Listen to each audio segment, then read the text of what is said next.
প্রতিমন্ত্রী আমেরিকান পাসপোর্টধারী, পররাষ্ট্র উপদেষ্টা ব্রিটিশ পাসপোর্টধারী। বাংলাদেশে কিন্তু একজনও না। 2 দিন আগে দেখলাম যে খলিলুর রহমান আমেরিকায় গিয়ে একটা চুক্তি করে ফেললো। আজকে সকালে দেখলাম সামা ওবায়দ, উনিও আমেরিকাতে পল কাপুরের সঙ্গে দেখা করেছেন। তো এই যে উনারা ফ্রুত করে আমেরিকা যাচ্ছেন, ফ্রুত করে আমেরিকা যাচ্ছেন, সুযোগ পেলেই যাচ্ছেন, কেন যাচ্ছেন? এই আমেরিকান নাগরিক তারা, ব্রিটিশ নাগরিক, তারা মিলে আমাদের দেশটাকে লুট করতেছে, বাংলাদেশকে ধ্বংস করতেছে। আপনি যেটা বললেন সামরিক চুক্তি আমেরিকার সঙ্গে, ভয়ঙ্কর সামরিক চুক্তি।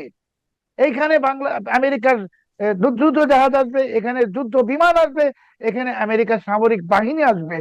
আমরা আর একটা ঘাঁটি হব আমেরিকান। তারপরে আমাদের উপর চতুর্দিক থেকে চীন, ভারত সহ সমস্ত দেশগুলো, ইরান নজর রাখবে খারাপ দৃষ্টিতে। তৃতীয়, পাকিস্তানের জেনারেল আসিম মুনির বা শেহবাজ শরীফ বাংলাদেশে আসবে। আসতেছে তো, আমি তো টুইট করেছি প্রথম। এবং পাকিস্তানের শীর্ষ দৈনিক অবজারভার আরো বিস্তারিত লিখেছে। তো এটা তো লোকচুরি কিছু নাই। পাকিস্তানের সঙ্গে সামরিক চুক্তি করতেছেন, পাকিস্তানের হাতে বাংলাদেশ অর্ডিন্যান্স ফ্যাক্টরি, মানে আমাদের যে সামরিক সমরাস্ত্র কারখানা তুলে দিচ্ছেন। পাকিস্তানের হাতে সবাই তুলে দেন, তারেক রহমান সাহেবকে কে বাঁচাবে? তারেক রহমান সাহেবকে আমেরিকা বাঁচাবে? আমি ইরানের রেজা শাহ পাহলভির এই কথাটা আবার মনে করাই তারেক রহমান সাহেবকে, যে আমেরিকা যার বন্ধু হয় তার আর কোনো শত্রুর প্রয়োজন নাই। তো ওনাকেও এটাই মনে রাখতে হবে যে আমেরিকা ওদের ব্যবহার করা, ওনাকে ব্যবহার করছে, ব্যবহারের শেষে পাকিস্তানের প্রতিরক্ষা মন্ত্রীর ভাষায়, খাজা ওয়াসিফের ভাষায়, ওনাকে টয়লেট পেপারের মতো ছুঁড়ে ফেলে দেবে। দেখুন, আজকের বাংলাদেশে যারা সরকারি দল যে ক্ষমতায়, সেই সরকারি দলের পররাষ্ট্রমন্ত্রী আমেরিকান পাসপোর্টধারী, পররাষ্ট্র প্রতিমন্ত্রী আমেরিকান পাসপোর্টধারী, পররাষ্ট্র উপদেষ্টা ব্রিটিশ পাসপোর্টধারী। বাংলাদেশে কিন্তু একজনও না। এবং আপনি দেখেন যে এরা, আমরা যদি গ্রামের বাড়িতেও যাই, মানুষ 4 জনকে বলি যে যাব, কিন্তু কখন যে কে আমেরিকাতে ছুটে যাচ্ছে। 2 দিন আগে দেখলাম যে খলিলুর রহমান আমেরিকায় গিয়ে একটা চুক্তি করে ফেললো। আজকে সকালে দেখলাম সামা ওবায়দ, উনিও আমেরিকাতে পল কাপুরের সঙ্গে দেখা করেছেন। তো এই যে উনারা ফ্রুত করে আমেরিকা যাচ্ছেন, ফ্রুত করে আমেরিকা যাচ্ছেন, সুযোগ পেলেই যাচ্ছেন, কেন যাচ্ছেন? ওনারা সম্মিলিত ভাবে, ওনারা তো বাংলাদেশের নাগরিক না। যে বাংলাদেশের নাগরিকত্ব ছেড়ে অন্য দেশের নাগরিকত্ব গ্রহণ করে, সে যদি বলে যে আমি আমেরিকার নাগরিকত্ব ছেড়ে দিয়েছি, আমি জানতে চাইবো শামা ওবায়দের আমেরিকাতে সম্পত্তি আছে, সেগুলো কি ছেড়ে দিয়েছেন? সেগুলো কি নাই আপনার? অবশ্যই আছে। আপনার সন্তানরা কি আমেরিকান পাসপোর্টধারী না? অবশ্যই আমেরিকান পাসপোর্টধারী।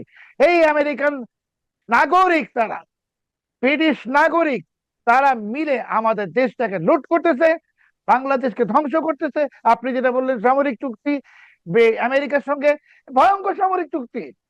এইখানে আমেরিকার যুদ্ধ জাহাজ আসবে, এখানে যুদ্ধ বিমান আসবে, এখানে আমেরিকার সামরিক বাহিনী আসবে।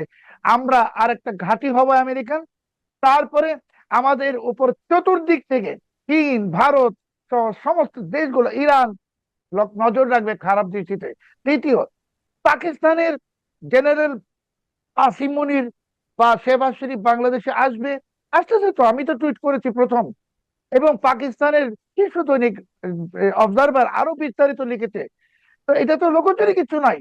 পাকিস্তানের সঙ্গে সামরিক চুক্তি করতেছেন, পাকিস্তানের হাতে বাংলাদেশ অর্ডিন্যান্স ফ্যাক্টরি, মানে আমাদের যে এই সামরিক সমরাস্ত্র দুর্দান্ত কারখানা। সামরিক সমরাস্ত্র কারখানা তুলে দিচ্ছেন, পাকিস্তানের হাতে সবাই তুলে দেন। তো আপনারা তাকে জয়েন্ট ভেঞ্চার কোম্পানি করছেন, বাংলাদেশ নামক রাষ্ট্রটিকে আমেরিকা এবং পাকিস্তান, যারা দুজনই বাংলাদেশের স্বাধীনতার বিরুদ্ধে ছিল, তাদের হাতে তুলে দিতে। আর দুর্বৃত্ত ইউনুসের কিছু লোক একদম প্রকাশ্যে ওকালতি করছে মিডিয়ায় গিয়ে, আমি তাদের নাম বলতে আমার ঘৃণা লাগে, বলছে আমেরিকার সঙ্গে সামরিক চুক্তি, এটা তো খুব ভালো। 2 দিন পরে বলবে পাকিস্তানের সঙ্গে সামরিক চুক্তি অনেক ভালো। আমরা আসলে গোলাম হয়ে গেছি। আমরা পুরা জাতি, 18 কোটি মানুষ জিম্মি হয়ে গেছি। এই 18 কোটি মানুষ, সেখানে আওয়ামী লীগ বিএনপি নাই। এখন আর কোনো আওয়ামী লীগ বিএনপি না, বাংলাদেশি। আপনার যদি দেশের প্রতি মিনিমাম দেশপ্রেম থাকে, মমতা থাকে, তাহলে 18 কোটি মানুষকে রাস্তায় নিয়ে আসতে হবে, পিটাতে হবে, এদেরকে পিটানো শুরু করতে হবে। এদের বিরুদ্ধে যুদ্ধ ঘোষণা না করলে বাংলাদেশের সামনে বহুত খারাপই আছে, কপালে অনেক দুর্ভোগ আছে।